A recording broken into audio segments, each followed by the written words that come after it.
তোমরা তোমাদের বাপ আর মায়ের সঙ্গে ভালো আচরণ করো।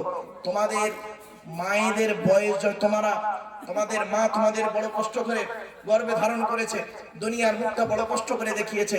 সন্তান তুমি যত বড় আলেম, হাফেজ, মাস্টার, ডাক্তার, ইঞ্জিনিয়ার, প্রফেসর হও না কেন, ইন্নাল জান্নাতা তাহতা আকদামিল উম্মাহাত, এই ছেলে মেয়েরা তোমাদের জান্নাত হলো তোমাদের বাপ আর মায়ের পায়ের তলায়। সুতরাং বাপ আর মায়ের সঙ্গে ভালো আচরণ করো। তাই 10টা হারামের মধ্যে 1 নম্বর হারাম ছিল কি? আল্লাহর সঙ্গে শরীক করবেন না, হারাম। 2 নম্বর হলো পিতামাতার অবাধ্য হওয়া হলো হারাম। 3 নম্বর হারামটা কি? লা তাকতুলু আওলাদাকুম মিন ইমলাক। আল্লাহ বলছেন তোমরা তোমাদের সন্তানদেরকে হত্যা করো না।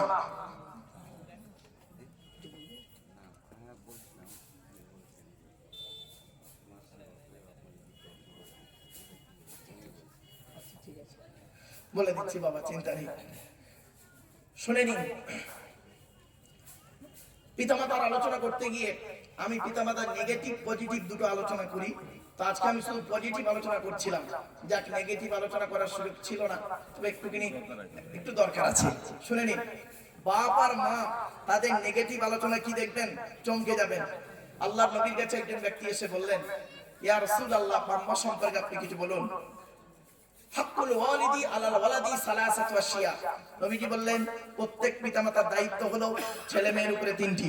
1 নাম্বার আইয়াকসিনা ইসমাহু, ছেলে মেয়ে জন্মগ্রহণ করলে সুন্দর সুন্দর নাম রাখতে হবে। ডান কানে আযান দেবেন, বাম কানে ইকামত দিলেন, অর্থ থাকলে আকিকা করলেন। 2 নাম্বার হলো ওয়াইদা ওয়ালাদা ওয়া ইউআল্লিমুহুল কিতাব। নবীজি বললেন ছেলে মেয়ে যখন কথাবার্তা বলতে শিখবে তাদেরকে লেখাপড়া শেখাবে, কোরআনের শিক্ষা দেবে, কোরআনের শিক্ষা দেবে, তাদেরকে লেখাপড়া শেখাবে। এই জন্য লেখাপড়া সম্পর্কে নবীজি বলেছেন উতলুবুল ইলমা মিনাল মাহদি ইলাল লাহাদ, দোল্লা থেকে নিয়ে কবর পর্যন্ত লেখাপড়া শেখো। এই জন্য অনুরোধ করে আপনাদের বলে যাচ্ছি, ছেলে মেয়েকে লেখাপড়া শেখান, এ দায়িত্ব আপনাদের।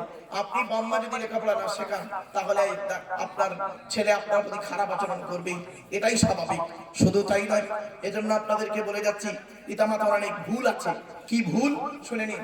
আল্লাহর নবী বলেছেন তোমরা তোমাদের জন্ম দেওয়া ছেলে মেয়ের সামনে কোনোদিন স্বামী স্ত্রী একে অপরকে গালিগালাজ করো না। আমার বাপ আমার সামনে আমার মাকে যদি গালি দেয়, ওই গালটা আমি আব্দুল্লাহ গিল মারুফ আগে শিখবো, ঠিক না বেঠিক? আজকে আমরা সে ভাষা ভুলে গিয়েছি। নবীজি বললেন তুমি তোমার সন্তানের বয়স যখন হবে, মুরু আওলাদাকুম বিসসালাতি ওয়া হুম আবনাউ সাবঈ সিনিন ওয়াদরিবুহুম আলাইকুম আবনাউ 10 সিনিন ওয়াফাররিকু বাইনাকুম ফিল মাদাজি। নবীজি বললেন তোমাদের ছেলে মেয়েদের বয়স যখন 7 বছর হবে তখন তাদের নামাজ পড়ার হুকুম করবে।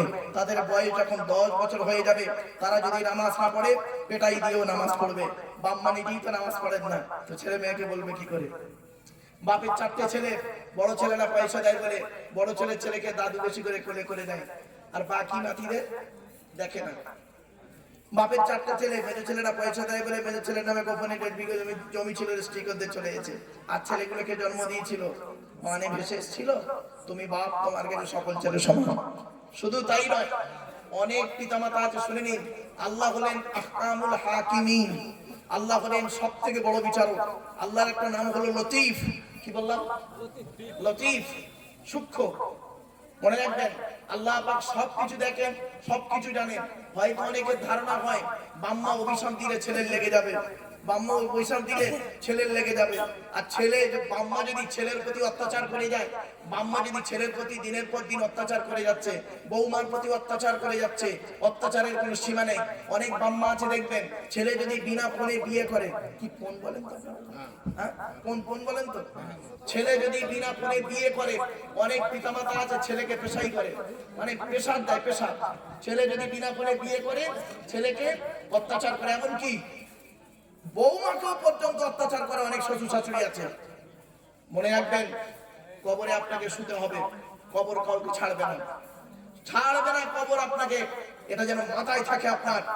অনেক শ্বশুর শাশুড়ি আছে বৌমার প্রতি অত্যাচার, অনেক পিতামাতা আছে ছেলে মেয়ের প্রতি অত্যাচার, ছেলে মেয়ের প্রতি অত্যাচার করে যাচ্ছে।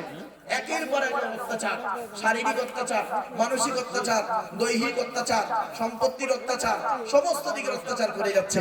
খবরদার, এটা থেকে দূরে সরে থাকুন। মনে রাখবেন ছেলে খারাপ আচরণ করলে বাম্মা অভিশাপ দিল। আপনাদের ধারণা হলো বাম্মা অভিশাপ দিলে বদদোয়া দিলে নবী আল্লাহ মানে আল্লাহ কবুল করে নেবে। কিন্তু ছেলে যদি অন্যায় না করে, ন্যায্য পথে যদি থাকে, আর বাপ মা যতই অভিশাপ দিক, ও বদদোয়া লাগবে না। ছেলে যদি কোরআনে আছে বাম্মার কথা যেমন মানতে বলা হয়েছে, বাম্মার কথা তেমন অমান্য করতে বলা হয়েছে সূরা লোকমানে। আল্লাহ পাক বলছেন, যখন তোমার বাম্মা দেখবে কোরআন হাদিসের বহির্ভূত আল্লাহ রাসূলের বিরুদ্ধে কোনো কাজে তোমাকে আদেশ করছে, তখন বাম্মার কথা তুমি মানবে না। তবে ওয়াসাহিবহুমা ফিদ দুনিয়া মারুফা, পৃথিবীতে তুমি ভালো আচরণ করবে। কথাটা মাথায় রাখো। তাহলে বোঝা গেল কি, শুধু বাম্মা অভিশাপ দিলে কবুল করবে, আর ছেলে প্রতি অত্যাচার করলে, ছেলে নির্মমভাবে অত্যাচার যদি করা হয় ছেলের উপরে, আর ছেলে যদি দোয়া চায়, মনে করেছেন বাম্মা ছাড় পেয়ে যাবে, মনে রাখবেন আল্লাহ ছাড় দেয়, ছেড়ে দেয় না। আসছে আয়াতটা, এই 10টা হারামের মধ্যে বেচারা যে প্রশ্নটা করেছে, 10টা হারামের মধ্যেই একটা ছিল, শেষের দিকে ব্যাখ্যাটা ছিল। তো যাই হোক, বেচারা আগে করেছে তাই বলে দিলাম আপনাদের। মনে রাখবেন, ছেলের উপরে যদি অন্যায় ভাবে অত্যাচার করে বাম্মা, আল্লাহ পাক ওই বাম্মাকেও ছাড়বে না কিয়ামতের মাঠে। আপনি কি ভাবছেন? আপনি ভাবলেন ছেলে জন্ম দিয়েছেন বলে কি আপনি একদম সব কিছু করে ফেলেছেন? না, আপনার যেমন দায়িত্ব আল্লাহ পাক দিয়েছে, আপনি সে দায়িত্ব পালন করুন। হকের উপরে অন্যায় ভাবে যাকে অত্যাচার করবেন, আল্লাহ পাক ছাড়বে না। দাওয়াতুল মাজলুম, অত্যাচারকৃত মানুষের দোয়া আল্লাহ কবুল করে, এটা মনে রাখবেন। সে ছেলে হোক বাপ হোক, ছেলে হোক বাপ হোক, এটা যেন মাথায় থাকে। চলুন, তারপরে আল্লাহ পাক বলছেন, লা তাকতুলু আওলাদাকুম মিন ইমলাক। এই হারামটা এখানে অনেকের মধ্যে হয়ে আছে, অনেক মা বোন বসে আছে, তাদের মধ্যে এই হারামটা আছে। এই হারামটা কি শুনবেন? আল্লাহ বলছেন, তোমরা তোমাদের সন্তানদেরকে হত্যা করো না। সন্তান হত্যা করো না, হারাম। সন্তান হত্যা বলতে কি বোঝেন শুনে নিন। অনেকে আছে বিয়ের আগে সন্তান হত্যা করে, অবৈধ সম্পর্ক করে, মেলামেশা করে, জেনা করে, পেটে বাচ্চা এসে গেল, বাচ্চাটাও মেরে দিল। যে বিয়ের আগে বাচ্চা মেরেছে তারা দুটো পাপ কাজ করেছে।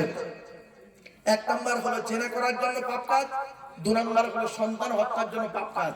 আর বিয়ের পরে যারা বাচ্চা নষ্ট করেছে, বিয়ের পরে অনেকে আছে বাচ্চা নষ্ট করে, এই বাচ্চাটা নেওয়া যাবে না, অমুক তমুক, তাদের প্রতি আল্লাহর গজব, তারা একটা পাপ কাজ করেছে। এজন্য আল্লাহ পাক কোরআনে এই আয়াতের ব্যাখ্যায় বলেছে অন্য আয়াত দিয়ে, লা তাকতুলু আওলাদাকুম মিন খাশিয়াতি ইমলাক। আল্লাহ পাক সূরা বনী ইসরাঈলে বলছেন, তোমরা তোমাদের সন্তানদেরকে খাবার ভয়ে হত্যা করো না। নাহনু নারযুকুকুম ওয়া ইয়্যাকুম, আমি আল্লাহ তোমাদেরও খাওয়াই তাদেরও খাওয়াই। ইন্না কাতলাকুম কানা খিতুআন কাবীরা, ইন্না কাতলাকুম কানা খিতুআন কাবীরা। আর যারা সন্তান হত্যা করে তারা গুনাহ কাবীরা করলো, বড় গুনাহ। এখানে অনেক মানুষ তারা সন্তান হত্যা করে বসে আছেন। অনুরোধ করে বলে যাচ্ছি, বাবা, এই রকম যদি কাজ কোনো জায়গায় হয়ে থাকে জীবনে, আপনার জীবনে যদি এরকম কাজ ঘটে থাকে, তাহলে আপনি তওবা করুন, ফিরে আসুন।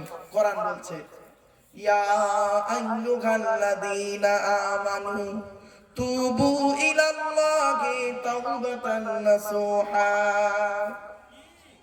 28 নম্বর পারার 20 নম্বর পৃষ্ঠা 2 নম্বর লাইন, সূরার নাম সূরা তাহরিমের 7 নম্বর আয়াত। হে ঈমানদার বান্দাগণ, তুবু ইলাল্লাহি তাওবাতান নাসুহা, ফিরে আয়। এখন তওবা করার দ্বিতীয়বার ওই কাজটা করবি না। তোরা যদি তওবা করিস, আমি আল্লাহ তোদের জীবনের গুনাহগুলো maaf করে দেব। বাপেরা, এজন্য যদি এই পাপ কাজ হয়ে থাকে, সন্তান হত্যা করে থাকেন, মা বোনদেরকে বলছি, মায়েরা বোনেরা, এই পাপ কাজ যদি করে থাকেন, তাহলে আল্লাহর কাছে ক্ষমা প্রার্থনা করুন, নইলে আপনার কিন্তু অবস্থা খারাপ আছে একদিন।